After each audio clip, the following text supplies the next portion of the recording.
Hola, ¿qué tal, amigos de Rondo Magazine? Bueno, bienvenidos a una nueva entrevista. Tenemos hoy el honor de tener a Jesús Casas, actual seleccionador de Irak. Vamos a repasar toda su trayectoria, desde sus inicios en el Cádiz, su paso por el Barcelona, esa breve distancia que tuvo en la Premier League, por supuesto el tiempo que estuvo en la selección española y ahora mismo que se encuentra dirigiendo al combinado nacional de Irak. Así que nada, vamos a pasar a saludarlo. Buenas, Jesús, ¿qué tal? ¿Cómo va todo el verano? Muy buenas, pues bien, aquí aprovechando las temperaturas que hace en Irak para huir un poco de ahí de la calor, seguir trabajando, pues nosotros la selección de Irak tiene, bueno, después ya si quiere cuando hablemos de ello, tiene una particularidad que hace que tenga que estar los 12 meses monitorizando jugadores, pero bueno, aquí trabajando desde la distancia y aprovechando un poco también la cercanía de la familia. Bueno, eso no está mal, así desconecta también un poco de lo que son las labores. No se desconecta, te digo, porque al final está trabajando, pero bueno, pero está cerca de casa y es mucho más fácil. Bueno, por empezar un poco de forma cronológica, ¿cómo fueron esos inicios en el fútbol, esos primeros años y ese salto a la cantera del Cádiz? Bueno, yo supongo que como la mayoría de los niños que empiezan a jugar al fútbol tienen la ilusión de ser futbolista algún día. Yo tuve la suerte con 12 años de formar parte de la cantera del Cádiz como jugador. Estuve desde los alevines hasta el filial. En el primer equipo hice algunos entrenamientos, algún partido amistoso, pero nunca terminé de dar el salto y de jugar para competición oficial. Y a partir de ahí, pues me quedé en la tercera división de aquí de la zona, en diferentes equipos, hasta que con 29 años yo había visto ya que de futbolista ya no tenía más recorrido. Me picaba mucho el gusanillo del tema de entrenar, se me dio la oportunidad de poder entrenar al Cádiz juvenil, al División de Honor, y al final pues cambié. Fue de un año para otro, además fue un año complicado porque me partió en el pómulo, tuve varios problemas musculares, en fin, que también me ayudó un poco, descendimos ese año. Fue un año que me ayudó un poco también a dar el salto del campo al banquillo. Al banquillo. Bueno, antes de meternos en lo que es ya el tema de los banquillos, pero ¿cómo fue tu experiencia en el Cádiz en una época en la que el Cádiz venía probablemente de su mejor auge deportivo, ¿no? Estaba Mágico, Mejía, Cortijo, Juan José, Kiko. O sea, ¿cómo viste aquello? Nosotros ahí, evidentemente, como canteranos siempre tenían la ilusión de llegar arriba, porque además veía que era factible, porque de hecho con Manuel Irigoyen de presidente, el salto era continuo, puesto que él apostaba siempre por que el bloque fueran jugadores del Cádiz B, incluso fue dando alternativa a los diferentes entrenadores del Cádiz B, primero David Vidal, después Ramón Blanco, con lo cual ese flujo era continuo. Pero a mí justo me pilla el descenso cuando yo estoy en el Cádiz B, me pilla el descenso del Cádiz de primera a segunda, de segunda a segunda B, todo ello corrido, y en cambio ahí no se dio ese flujo que normalmente se daba de que el entrenador del filial en algún momento tuviese la oportunidad. Contara más, claro. Y creo que ahí sí hubiera tenido yo más oportunidades, no se dio. Encima además cambiaron un poco con los descensos, cambió un poco la dinámica, además el Cádiz es cuando pasa a manos de Jesús Gil y del grupo de Marbella y de tal, con lo cual Irigoyen se echa a un lado y en ese momento no se dan las circunstancias para poder subir al primer equipo. Bueno, y a los 29 empiezas a trabajar, como ya me has comentado, en la parcela técnica. Hombre, yo pienso que sería algo que ya habrías meditado anteriormente, ¿no? No creo que ya a los 29 fuera cuando te picara el gusanillo. Imagino que ya de jugador ya verías que iba a ser tu destino final, pasarte a los banquillos. Sí, porque de hecho yo mientras que jugaba me fui haciéndome los cursos necesarios para tener los niveles de entrenador, y después era eso, en el campo era de los que me preocupaba de algo más que de jugar. Incluso reconozco que ya jugando era un poco coñazo. Encima yo jugaba de libre cuando todavía se estilaba el libre, con lo cual tenía una visión del campo mucho mejor que el resto de los compañeros. Estabas todos los días dando orden, intentando colocar, y ya tenía ese, como tú dices, ese gusanillo. Incluso entrenando, había sido entrenador del equipo del barrio, había sido segundo entrenador de un equipo de fútbol sala, en fin, que como tú dices, el gusanillo estaba ahí latente hasta que tomó la decisión de pasar a entrenar. Y además de entrenar también hiciste labores de secretaría técnica, analista, trabajo de cantera. ¿Esas experiencias que te han aportado después para tu función como entrenador? Yo creo que al final te da una visión mucho más global del fútbol, y por ejemplo ahora en el caso mío que estoy como jefe, también te da esa visión de cómo parcelar, de cómo distribuir el trabajo y de qué quieres de cada uno. En el Cádiz, bueno, en la época que empiezo a entrenar es precisamente cuando el Cádiz vuelve a la élite, empieza el ascenso a segunda A, con lo cual los medios eran escasos y Alberto Benito, en este caso en la Secretaría Técnica, intentaba aprovechar a todos los que tenía alrededor como tú dices, además de hacer de entrenador del División de Honor, seguía la liga portuguesa o la liga tal para ver jugadores. Al final echar una mano en todas las facetas. Exactamente, hacía un poco de todo. Y eso, como te digo, eso al final te da una visión más global del fútbol. Y después ya, bueno, pues comienzas a trabajar como analista para el Eibar. También es la primera vez que sales de la provincia de Cádiz, porque siempre aquí estuviste ligado, tanto de jugando como después entrenando, estuviste aquí ligado. ¿Cómo fue ese cambio? ¿Cómo es que te llama el Eibar, te vas para allá? Bueno, yo no termino de ir, pues yo trabajo para el Eibar, pero desde aquí. Todo lo que era Andalucía, el grupo cuarto la segunda vez, Andalucía, Murcia, ahí se da porque a Reit, un jugador del Cádiz, era íntimo amigo de Fran Garagarza, actual director deportivo del Español y en ese momento director deportivo del Eibar, y está buscando una persona para que haga los informes por aquí. Yo había salido de un club, había dimitido en enero, creo que fue, o por ahí, y a Reitu él no se ve con ganas de hacer eso y me lo propone a mí. Me entrevisto con Fran Garagarza, él da el ok y empiezo a trabajar por eso. Todo el grupo cuarto de aquí, me acuerdo el primer partido tuve que ir a Murcia a ver un Murcia B Granada, en Almería Roquete, es decir, me desplazaba por toda Andalucía y parte de la comunidad murciana y extremeña para ver fútbol y hacer los informes a los posibles rivales para el playoff de Eibar. Para el playoff de ascenso, claro. Y eso después ya la temporada siguiente ya sí aparte de solo de rivales, me quedo también haciendo algo de secretaría técnica para los jugadores también, buscando jugadores para el Eibar. Y de ahí ya saltas después al Barcelona, donde además también vuelves a las labores de analista que ya había realizado previamente también en Cádiz, y realizas trabajo de scouting. Más el Barça con la fama que tiene de tener una de las mejores canteras del mundo, imagino que tuviste que aprender mucho durante esa etapa. Sí, porque además, mira, mi primera etapa en el Barça hago de analista para el Barça B, que es durante una temporada entera. Ahí cuando Luis Enrique sale a Roma, el club me mete entonces en las labores de scouting para buscar jugadores, y ya ahí me quedo durante 3-4 años hasta que Luis Enrique vuelve al primer equipo del Barça. Como tú dices, primero ahí la formación es más continua. Empieza a buscar otro tipo de jugadores porque ya el modelo de juego del Barça te hace que se parcele o se acote un poco más las características del jugador, así como en el Cádiz o para el Eibar tiene una visión mucho más amplia. En el Barça el modelo te obliga a cerrar un poco más y a ver a lo mejor aspectos de fútbol o cualidades del futbolista que no te habías planteado, que no lo habías visto de manera genérica, pero no de manera tan específica, y como te digo, te hace tener más capacidad de análisis. Y después en el Barça, hiciste, como has comentado, análisis de los rivales. ¿Cómo influye tu trabajo a la hora de preparar los partidos? Porque al final el Barça es uno de los equipos grandes y normalmente son los equipos los que se adaptan a la forma de jugar del Barça para contrarrestar el juego. Sí, al final, lo que pasa es que toda la información que tengas antes de un partido, tanto del rival, de tu propio equipo, de todo, es positiva. Como tú dices, nos pasó muchísimas veces de analizar a un equipo de una manera concreta y cuando jugaban contra ti hacían algo totalmente diferente. Exactamente, claro. Equipos que a lo mejor presionaban alto de manera habitual y el día que se enfrentaban a ti hacían un repliegue intensivo y no salían de su área. A alguno que intentaba dar la sorpresa, a alguno que nunca saltaba, y ese día pues los 10 primeros minutos te saltaba. Evidentemente no es una ciencia exacta el análisis, pero a medida que ibas cogiendo experiencia, incluso también hacías que a muchos entrenadores ya mirabas qué habían hecho ellos contra el Barça años atrás, incluso claro, en otros equipos. Es decir, intentabas extrapolar, no sé, Javi Gracia cuando yo estaba en el Barça, hasta él entrenaba al Málaga, pero anteriormente se había enfrentado con Osasuna. Bueno, pues mira a ver cuando estaba cómo se adecuan los entrenadores lo que hizo, exactamente, más que el equipo también y qué les pasó, porque claro, había un entrenador que no cambiaba nunca, que era Paco Gémez. Paco era atrevido y a pesar de las derrotas o de recibir X goles, él tenía muy claro su modelo. Había otros que iban cambiando en función del resultado y la experiencia que habían ido teniendo. Ahora que has comentado a Javi Gracia, también con él, una vez que sales del Barça, te vas con él a la Premier, al Watford.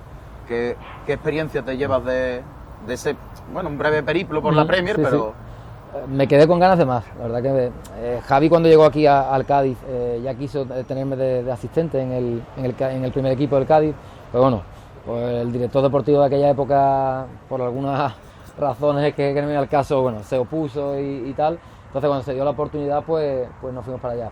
se me hizo corto porque al final fue de enero a mayo, porque justo cuando íbamos a empezar la temporada siguiente, que había hecho la mudanza y todo para llevarme allí a la familia, surgió lo de la selección española. Yo también ya le había dado mi palabra a Luis de que, que cuando yo quisiera contar conmigo iba a ir, y entonces se da el caso. Pero esos 5 meses es un fútbol muy diferente, un fútbol muy competitivo. Es cierto, me duele como español, pero es cierto que la Premier tiene un punto más ahora mismo, a pesar de que después en Europa pues los equipos españoles seguimos y hemos seguido manteniendo el listón muy alto, pero en lo que es el día a día, en la liga doméstica, es una liga muy, muy atractiva, una liga, primero porque ya el hecho de que haya 5 o 6 equipos con capacidad para ganarla, en España prácticamente es imposible. La alternancia es mucho más amplia que aquí. Eso no... En España está Madrid-Barça, y si algún día se equivocan ha entrado el Atlético de Madrid, pero poco más. Allí se da mucho más. E incluso el hecho de perder un partido, allí puede perder cualquiera, porque los partidos son muy difíciles de controlar, excepto el City, y a veces le cuesta. El resto de partidos son mucho más abiertos, no sé el porqué, es decir, porque tú intentas controlar, pero no sé si el run de la grada, la tipología del futbolista, lo que da. Hay momentos que parece que el partido está complicado y que está controlado, y en 2 UIs en un córner se vuelve el partido loco, se puede volver loco, y hay 4 o 5 ida y vuelta y demás. Pero bueno, yo te digo que es un fútbol muy, muy chulo, y tanto como entrenador como espectador recomiendo siempre haber ido a algún partido de Premier. Sí, imagino que, como dices, se te queda el gusanillo de haber podido disfrutar más esa estancia en Inglaterra. Imagino que ya a lo mejor un medio plazo, dentro de 5 o 10 años, pero imagino que seguramente tengas ganas de volver a embarcarte en alguna aventura por allí, ¿no? Sí, hombre, evidentemente es una liga muy, muy atractiva, y siempre que tuviese la opción de ir por allí, primero te digo, también por mi hija está loca por vivir en Inglaterra, pero ya a nivel personal, entrenar en Inglaterra, en cualquiera de las 2 primeras categorías, creo que es muy, muy atractivo. Yo sí tuve la suerte que, a pesar de estar allí relativamente poco, excepto al City precisamente, me enfrenté a Arsenal, a Chelsea, a United, a Liverpool, con lo cual te llevas una experiencia bastante chula de recordar. Además, antes de dar el salto a la selección, pero te iba a decir que hemos visto muchos ejemplos de entrenadores que llegan a la élite desde otros cargos del cuerpo técnico, estando más a la sombra, como puede ser Robert Moreno, Eder Sarabia, Diego Martínez, y cada vez a lo mejor se apuesta más por técnicos de renombre en su pasado como jugador. Hay más opciones reales de llegar como tu caso, ¿no? O como el caso de Diego o de Eder. Al final, ¿dónde está no sé, por así decirlo, esa diferencia? Hay muchos entrenadores que vemos que después a lo mejor les faltan conocimientos de no haber trabajado tanto en otros campos, y llegan por el simple hecho de tener el renombre que tuvieron como jugador. No, evidentemente el que ha sido jugador profesional tiene muchas más facilidades, por lo menos para esa primera experiencia. El que no la ha tenido, pues como tú dices, hay que picar mucha piedra y que se dé la oportunidad en el momento preciso para hacerlo, si no, pues es prácticamente imposible. Pero después, claro, después queda demostrar, no es solo esa primera experiencia. Tú abres la puerta, y cuando abres la puerta de un vestuario y la abres, no sé, me pongo el ejemplo, el primer día que Zidane sube del Madrid-Castilla al Real Madrid, cuando abre la puerta es Zidane. Pero claro, después tiene que hacer muchas más cosas para mantener el estatus, que es lo que hizo. Sin embargo, probablemente si la puerta del Real Madrid la abre, en vez de Zidane, la abre Jesús Casas, pues probablemente tiene que ganarse mucho más el respeto, que con conocimiento, con convencer de esa idea de juego, de ese modelo y tal, que el que ha sido futbolista. Pero bueno, yo creo que no merece la pena pararse a pensar de quién lo tiene más fácil, quién lo tiene más difícil, sino aceptar la realidad de cada uno, aceptar dónde está cada cual, y a partir de ahí intentar sacar el máximo partido posible a las cualidades de uno y a las cualidades del equipo donde te toque estar. Meses después de Inglaterra, recapitulando lo que hemos hablado antes, te llega la oportunidad de entrenar, de sumarte al cuerpo técnico de Luis Enrique y enrolarte en la selección española. ¿Cómo recuerdas aquel momento? Porque aunque tú ya habías hablado con Luis y me has dicho de cuando surge la oportunidad, nos damos en cuenta conmigo, pero imagino que el momento tuvo que ser especial por el hecho de tenerte en el cuerpo técnico de España. Sí, porque de hecho cuando me llama Luis, todavía no se sabía que Luis Enrique iba a ser el entrenador de la selección, con lo cual a mí me pilla de sorpresa también. Me acuerdo que estaba con un amigo lavando el coche precisamente allí en Inglaterra, y bueno, le dije que sí inmediatamente, porque ya aparte porque le había dado mi palabra y tal, porque creo que entrenar a la selección española es lo máximo que aspira alguien que empieza en el mundo del fútbol, alguien que está en el mundo del fútbol y que es español. Al final es el equipo de todo. Parece una frase manida, pero es cierto. Pero es la realidad.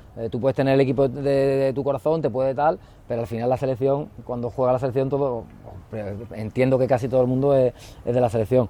Con lo cual me acuerdo que fue ponerme nervioso en ese momento, llamar a la familia para tomar la decisión, que la teníamos prácticamente tomada, y ya digo, una experiencia y un recuerdo muy, muy bonito en ese momento.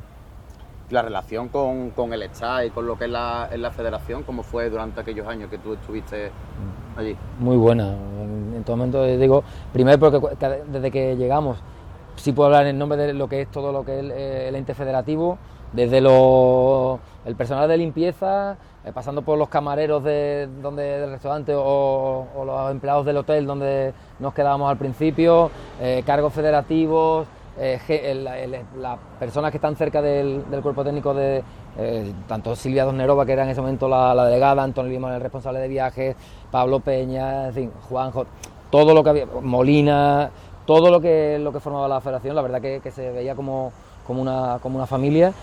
Todos fueron facilidades y de hecho a día de hoy mantengo muy buena relación con muchas de esas personas, unas que ya salieron de la federación y otras que fueron llegando, no sé, como Nuria, que sustituyó a Silvia, en fin, a mucha gente que está ahí dentro de la federación.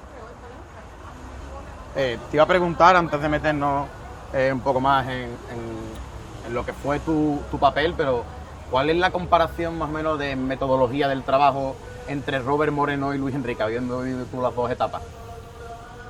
Yo creo que son parecidas porque llevaban mucho tiempo juntos y puede ser que hubiera muchas similitudes. Quizás la diferencia puede ser ya mismo en el carácter de cada uno. Es decir, Robert es más tranquilo, más pausado, con lo cual los cambios suelen ser no tan bruscos, no tan drásticos, y Luis sí es mucho más, bueno, ya se le ve el carácter que tiene, con lo cual si algún día se le cruza algo que no le gusta tal, el cambio puede ser más radical. Pero lo que es la metodología es una metodología muy parecida, por lo menos la que yo conocí. No sé si ahora ambos han cambiado o tal, pero hasta la fecha era algo muy parecido. Y después de la salida de Robert es cuando pasas a ocupar el puesto de segundo entrenador. ¿Qué funciones tenías tú allí y qué relación tenías con los futbolistas? Realmente la función es la misma de segundo que de tercero, digamos, porque en ambas etapas, igual que después cuando llegó Aitor, estando yo segundo, sí, erais una piña todo. Claro. Luis no tenía diferenciación entre el segundo y el tercero. De hecho, el trabajo prácticamente era el mismo para uno para otro. La única diferencia quizás más notable era que el segundo entrenador se encargaba del tema del balón parado y el resto no, pero por lo demás era la misma. Y la relación por la normal. Hay que tener en cuenta que en la selección las relaciones no son tan directas. Por un lado, la facilidad que tiene es que la mayoría de los que vienen, si no decir todos, están muy agradecidos porque al final tú estás seleccionando a 23 jugadores dentro de una amalgama de futbolistas de mucho nivel, con lo cual ellos están agradecidos, y después, excepto en la Eurocopa, no estás con ellos más de 9-10 días. Y de esos 9-10 días lo que está es una hora y poco al día con ellos, con lo cual tampoco es la relación de un club del día a día que se va sustentando, se va acrecentando durante meses y tal, viajes, concentraciones. Aquí con todos se tenía muy buena relación, con algunos más que ya también por el carácter, algunos son más extrovertidos, otros son más introvertidos, pero una relación normal. Bueno, te he leído en alguna entrevista que sí que es verdad que algo de diferencia de criterios tenías con Luis Enrique a la hora de las convocatorias. Casos concretos que hayas comentado, bueno, Canales, pero es verdad que en aquel momento había muchos interiores, o Raúl Albiol, un central que particularmente te gusta mucho por lo que puede aportar. Si hubiera dependido de ti el hecho de las convocatorias, que entiendo que también dependían por el hecho de formarla entre todo el staff, ¿hubiera habido muchos cambios respecto a lo que llevó Luis Enrique?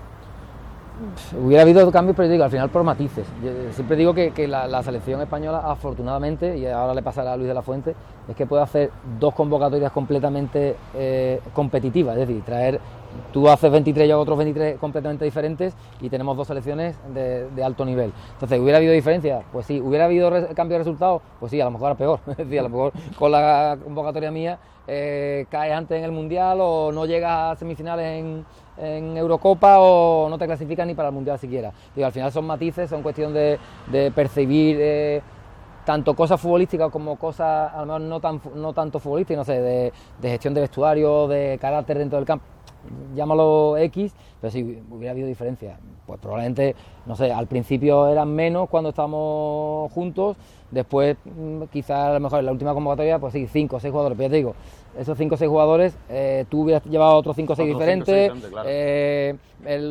El staff que yo tengo ahora mismo hubiera llevado otros 5 o 6 diferentes, sin saber el resultado. Es muy fácil opinar, nos pasa ahora por ejemplo, ahora acabamos de dar nosotros la convocatoria nuestra para el parón de septiembre, y dentro de mi staff hay diferencias, es decir, mis 2 segundos entrenadores, pues había 3 jugadores creo que hubieran sido diferentes a los que yo llevaba. Al final el que manda es el que impone su criterio. A veces yo y Luis también lo ha hecho, ha cambiado, es decir, pues si yo pensaba llevar a Pepito, pues, pero me ha dicho tal que Juanito, lo he pensado bien, he dicho, pues sí, pues es verdad que entra mejor Juanito que Pepito, pero se toma como algo normal y fluido dentro de lo que es un staff, igual que en las alineaciones. Es decir, ahora dentro de esta convocatoria que hemos hecho nosotros, pues probablemente para el primer partido, cuando demos la alineación, porque yo también les doy pie a ellos, no estarán de acuerdo al 100% todos. Sí, hay un consenso, pero sí, después claro, la decisión... Si ellos fuesen entrenadores, pues probablemente pondrían otra alineación. A lo mejor cambiarían solo uno o cambiarían a 5, o cambiarían incluso de sistema. Pero bueno, al final para eso estamos, para tener cuantas más opiniones mejor, ser capaces de canalizar esas opiniones y al final, ya te digo, imponer un criterio razonable dentro del sentido común, que creo que es lo más importante. Antes de meternos en lo que es ya tu experiencia en Irak, pero ¿te quedó algún mal sabor de boca al irte de la selección, o cómo valoras lo que es tu paso todos esos años? No, hombre, yo evidentemente echaba de menos estar en la federación, sin duda. Es decir, yo por mí hubiera estado, si la cosa hubiera ido bien, hubiera seguido. Me hubiera encantado estar incluso ahora, es decir, pues salir y quedarme como tal. Pero bueno, al final las circunstancias se dieron como se dieron.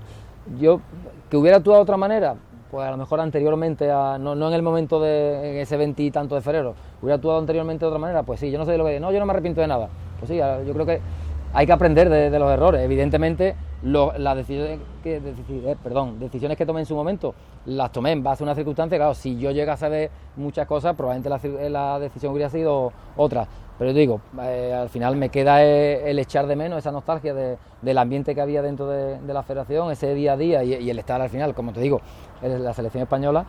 Pero afortunadamente se me abrió una puerta hacia el futuro y hacia ser el primer entrenador, que es otra cosa que me gustaba volver a hacer, que echaba de menos el tener yo el mando, digamos, que evidentemente no me puedo quejar. Además, los países que estaban en la nómina entre los futuribles eran Chipre, Costa Rica, Argelia, Singapur o Kuwait. Pero el destino un poco y también la ayuda de la federación te llevan a Irak. ¿Por qué elegir Irak? Mira, el resto de circunstancias no se habían dado por diferente. Yo de Chipre, cuando el tema de Chipre estaba esperando a un club de segunda división que había interés. El tema de Costa Rica es porque tenía justo en ese momento a Kuwait, que parecía que iba a firmar en Kuwait. Tengo que decirle que no a Costa Rica y al final el de Kuwait me deja también fuera. Es decir, el de Singapur justo se solapa con Irak. Y igual, el de Singapur es muy atractivo, pero Irak me plantea esta propuesta y al final pues elijo Irak. Es decir, elijo Irak porque cuando me plantean el proyecto, me plantean primero ser seleccionador de un país que, como te digo, aunque no sea mi país, ahora sí lo considero mi segunda casa, y tener un país detrás es algo bonito, es algo emocionante. El reto era también grande, era irte a salir del confort y irte a un país totalmente desconocido, con unas circunstancias particulares, un fútbol que te tenías que poner las pilas para conocer cómo era el fútbol iraquí, cómo eran los jugadores iraquí, con un torneo muy cerca de cuando firmamos. Es decir, me gustaban los retos y bueno, creo que se dio el paso. Tuve también la suerte de poderme rodear de un cuerpo técnico que quiso dar el paso conmigo, pero era importante también ir bien acompañado, no era cuestión de lanzarte solo a una aventura y bueno, de momento salió bien.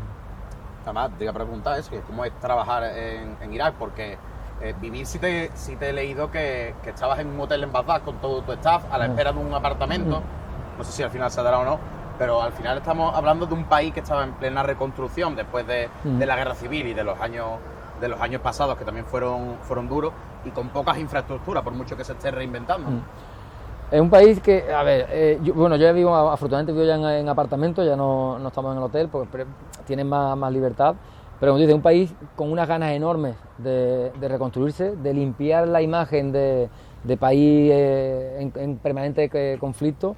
La gente que nos acogió, increíble, una gente a día de hoy súper hospitalaria, todavía hoy te intentan cualquiera que vaya a comer a su casa, incluso cuando hace poco he estado trabajando en Suecia y la colonia iraquí, que hay una colonia iraquí bastante importante en Suecia, poniendo los coches a disposición nuestra para llevarnos a los diferentes estadios, igualmente te quieren invitar a restaurantes, te invitan a casa, es decir, la gente es súper hospitalaria.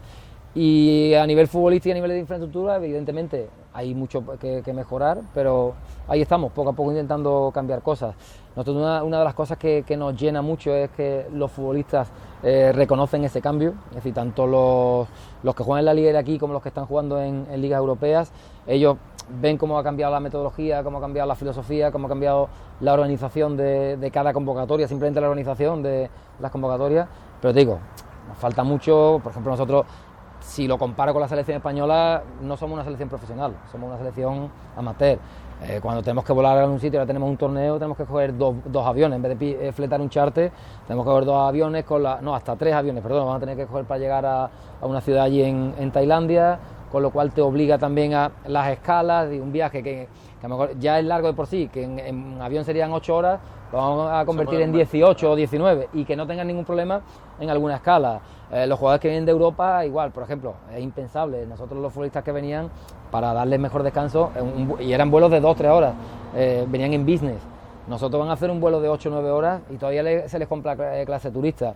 Ese tipo de cosas tenemos que intentar cambiarlas. Es una de las cosas que tengo pendiente de hablar con la federación, porque en noviembre empieza las eliminatorias para la clasificación del Mundial y todo suma al final en el fútbol. También el descanso del jugador. Exactamente, si tú juegas un jueves en Irak y juegas un martes en Vietnam, claro, tú tienes que intentar hacerlo lo mejor posible para que el jugador llegue en las mejores condiciones posibles. En fin, ahí estamos intentando cambiar cosas. Eso te iba a preguntar también por cómo es lo que es la comunicación con los dirigentes y con los futbolistas, la relación con los aficionados, porque al final entiendo que la comunicación no será sencilla, porque al final el idioma que se habla allí mayoritariamente es el árabe. No sé si tienes allí muchos jugadores. Imagino que los suecos que tienes en la selección, o los que están jugando en la liga sueca, sí que dominarán el inglés y por ahí será más fácil comunicarte con ellos. Pero con los que hablan estrictamente árabe, ¿cómo lo hace? Además de traductor, claro. Sí, tenemos el traductor, un traductor que es egipcio, pero que habla árabe, y con él que nos apoyamos, y has dado el clavo. Es decir, los jugadores que están en Irak, prácticamente ninguno habla inglés, como mucho algún chapurreo y poco más. Con el presidente o la gente de la federación sí, ellos hablan en inglés, aunque cuando tenemos una conversación más importante, intentamos que haya traductor por medio para que el mensaje sea mucho más directo. Y eso, y los jugadores que juegan en ligas europeas, ahí sí, ahí es mucho más fácil, porque la mayoría de ellos, no todos hablan inglés, con lo cual al final la comunicación es muy importante en el fútbol, con lo cual lo que sí hemos intentado simplificar el mensaje, porque ya que no puedes llegar de la manera que nos gustaría, intentar que lo poco que llegue claro y conciso. Sí, aprender árabe imagino que será una verdadera utopía, ¿no?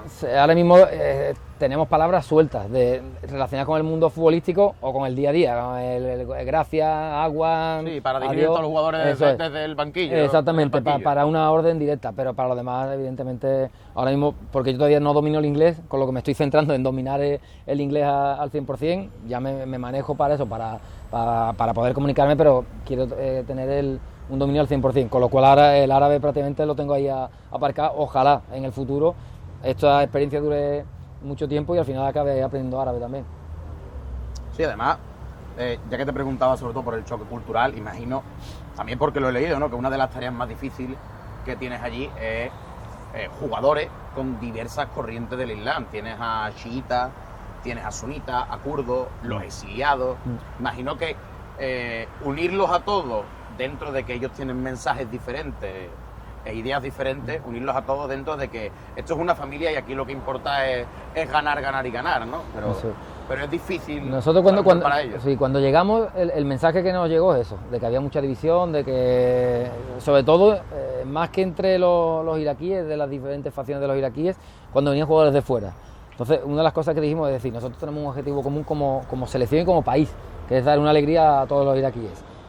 Primero la Copa del Golfo, que era lo más inmediato, pero evidentemente, y como máximo aspiración, es llegar al Mundial, que solo se ha conseguido una vez en la historia, con la Copa de Asia de por medio. Y evidentemente para eso necesitamos toda la ayuda posible, y toda la ayuda posible es de todos los jugadores.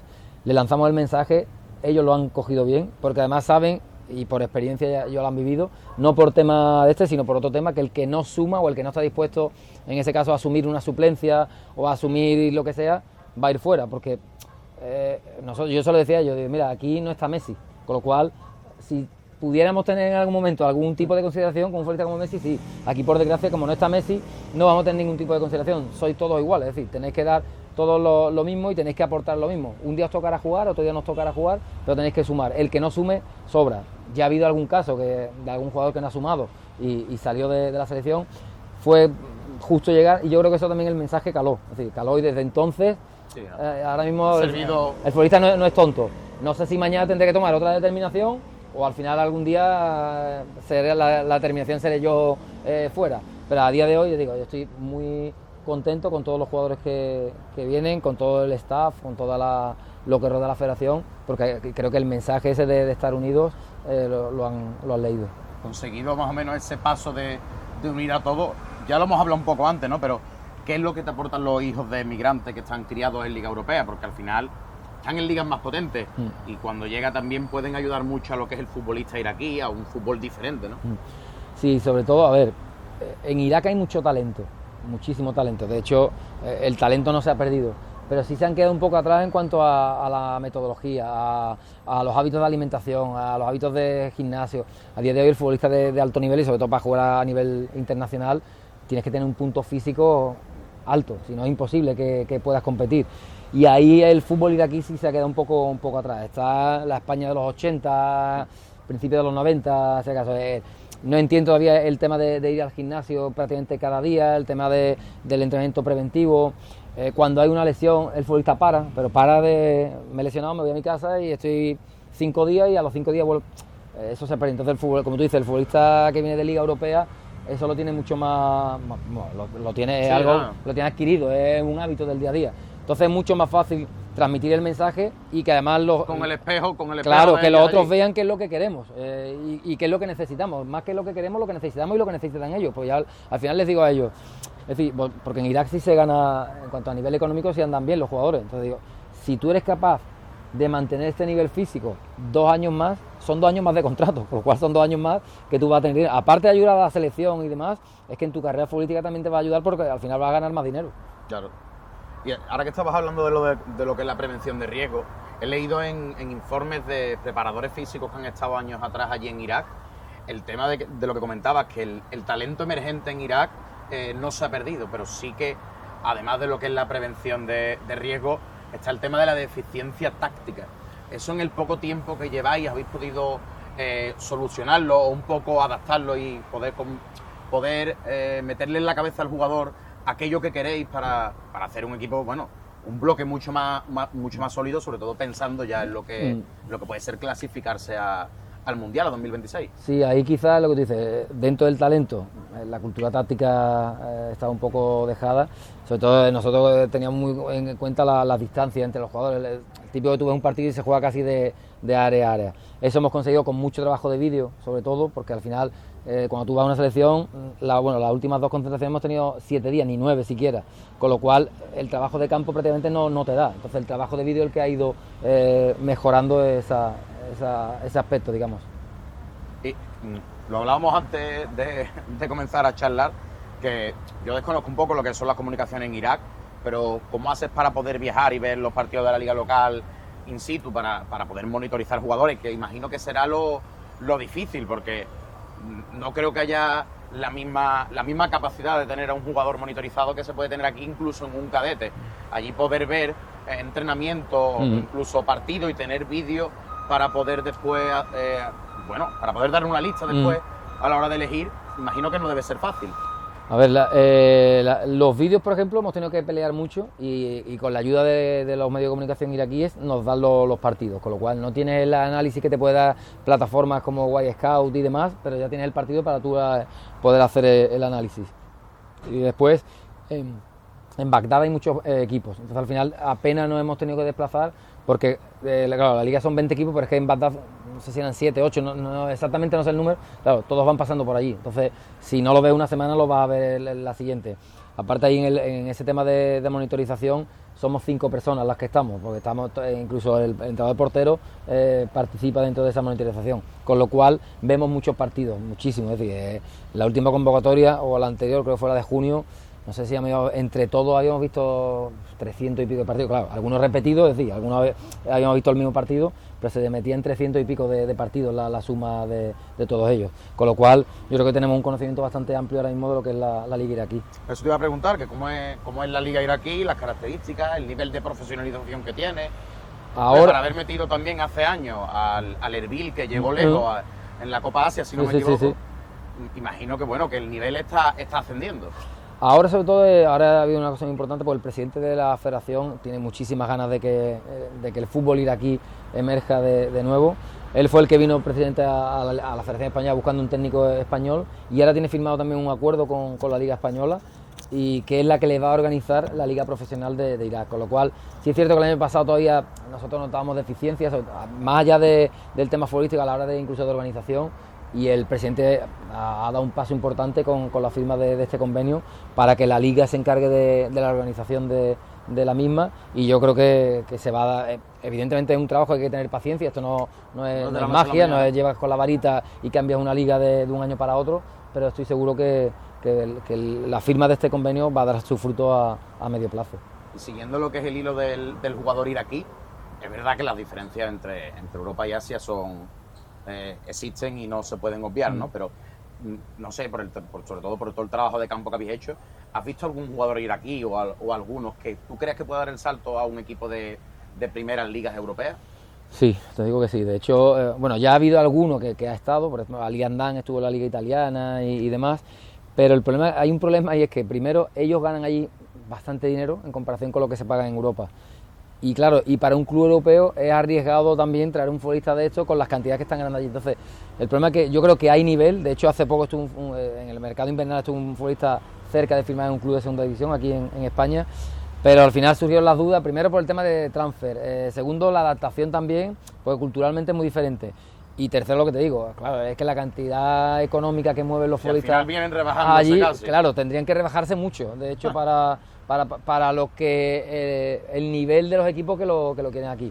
Pero mira, ahora por ejemplo el Barça ha firmado, que incluso ya entrenó el primer equipo, a Noah Darwish, que es alemán, bueno, está jugando la sub-19 alemana y demás, es titular indiscutible, fue capitán, nombrado mejor jugador del torneo, y es de padres iraquí. Nosotros tenemos la desgracia que la guerra hizo que mucha gente de esta salieran. O Zidane Iqbal ha estado en el Manchester United, claro, todos esos jugadores, todos esos emigrantes, si se hubiesen quedado en Irak, todos esos jugadores serían nuestros. Potente, claro. Tenemos jugadores que, claro, están jugando en la sub-21 de Suecia, por ejemplo, y ahora mismo no quieren dar el paso. Claro, si a lo mejor más adelante ven que con 23, 24 años no han debutado en la selección absoluta, a lo mejor sí se plantean jugar con nosotros. Pero mientras entiendo, pues, igual que él con Alemania, otros con Suecia, otros. Bueno, tenemos un central en el Barnsley, en Premier League, que juega en la selección belga, que ya ha debutado en la selección belga. O sea, son jugadores que en condiciones normales estarían con nosotros, nos darían un plus importante de competitividad, pero ahora mismo ya te digo, no vale de nada quejarse, hay que mirar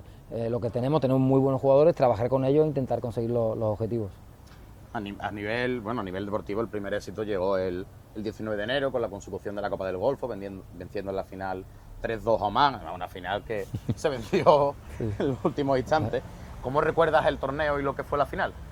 El torneo, hombre, los recuerdos son muy bonitos, pero no fue fácil. Me acuerdo además, el primer partido precisamente empezamos con Oman en la fase de grupos y empatamos a 0, cuando a priori esto era un torneo de preparación para la eliminatoria del Mundial. Cuando empezó el torneo allí todo el mundo era una presión de la hostia. Es decir, me acuerdo que el empate a 0 con Oman, que es ridículo, vergüenza, porque la prensa allí no es la prensa, sino allí lo que pasa es que cualquiera que tiene una web parece que tiene una difusión de la hostia. Entonces, y después el medio iraquí, bueno, lo diré, el iraquí en general vive muy pendiente de las redes sociales. Es verdad que incluso los jugadores, todos están muy pendientes. Entonces, claro, el primer partido fue un desastre a nivel mediático.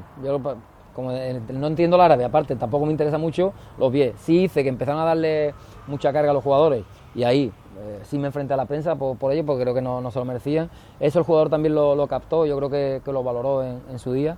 Y a partir de ahí, bueno, pues afortunadamente, incluso consiguiendo victorias, llegaban muchas críticas, pero bueno, se consiguió el torneo, que sobre todo a mí sí me queda como recuerdo las vivencias, la gente llorando, es decir, pero gente del staff, yo qué sé, el delegado, el team manager, el de prensa, para ellos era un volver éxito. a ganar 35 años después. Exactamente, era como de liberación, de decir, hostia, después de tanta guerra, después de tanto conflicto, después de tal, nos llega una alegría. Son más de 40 años sin albergar un evento deportivo, eres anfitrión, llevas 35 sin ganar y vuelves a ganar. Imagino que la celebración en todo el país tuvo que ser eso de sentir otra vez que Irak vuelva a estar un poco en lo que sí, la celebración en la plana, ¿no? Fue uno para. Te digo que no sé si fueron 10, 12 días de continuos visitas a estamentos, visitas a diferentes ciudades, de diferentes, de todo. Sí, pero la verdad que, como digo, muy satisfactorio por ver la alegría del pueblo iraquí y por ver lo que habíamos conseguido a través del fútbol.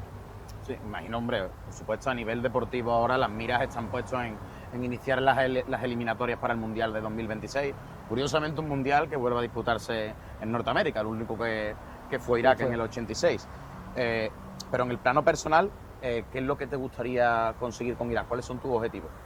Hombre, al final yo creo que no, es decir, si somos gustar, me gustaría conseguirlo todo, claro, gustar de ganar la Copa de Asia que tenemos en enero y clasificarte para el Mundial. Pero si somos consecuentes, yo creo que el objetivo de ganar la Copa de Asia está muy lejos, es decir, nosotros tenemos que competir e intentar ser lo más competitivo posible, intentar llegar lo más lejos posible, pero evidentemente sabemos que hay selecciones muchísimo más potentes que nosotros, que son las favoritas, pero el objetivo de llegar al Mundial sí es un objetivo factible.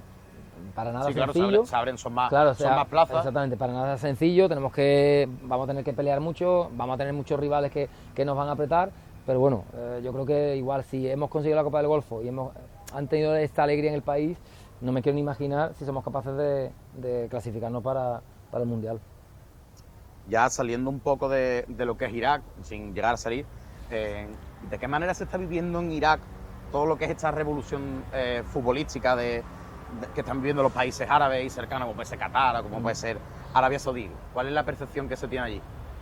No, ellos al final ellos se tratan como países hermanos, con lo cual lo miran con admiración y no hay esa envidia, digamos, que podría haber, sino con admiración porque entienden que al final el mundo árabe es el que sale favorecido de este tipo de acciones, por ejemplo con los fichajes de los jugadores y demás. Entonces allí hay muy buena relación normalmente entre la mayoría de los países y a través de las ligas, digamos, a nivel futbolístico. Entonces ellos ven como una oportunidad, primero los jugadores ven una oportunidad de poder jugar en ligas potentes. Hace poco el Al-Shorta se enfrentó, por ejemplo, al equipo de Cristiano Ronaldo y de Benzema y tal, y lo vieron como una experiencia única, con lo cual es algo como de ilusión, pero sobre todo también como de reto, por llevar al fútbol iraquí a donde estuvo, porque el fútbol en Irak, antes de todos estos conflictos, probablemente estaba dentro del fútbol asiático, entre la primera, ahora se queda un poco detrás, y yo creo que es ese reto de volver a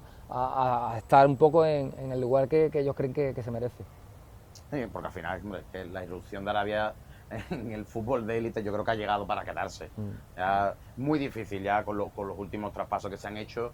Antes pensábamos que estaban yendo jugadores de una edad avanzada en sus últimos años de carrera, pues empezaron a ir jugadores por el dinero que les daban ya antes de firmar el último gran contrato en España, en Europa, se iban para allá, pero es que ahora ya estamos viendo que la captación va más allá, va en entrenadores, va en jugadores que están promesas como Gabri Veiga. Al final, entre lo que fichan y el producto nacional sí que es verdad que todavía hay diferencia. Pero ¿tú crees que a un medio plazo pueden llegar a competir con los equipos europeos? Va a depender ahora mismo te diría que sí, es decir, porque ya viendo lo que están firmando diría que sí.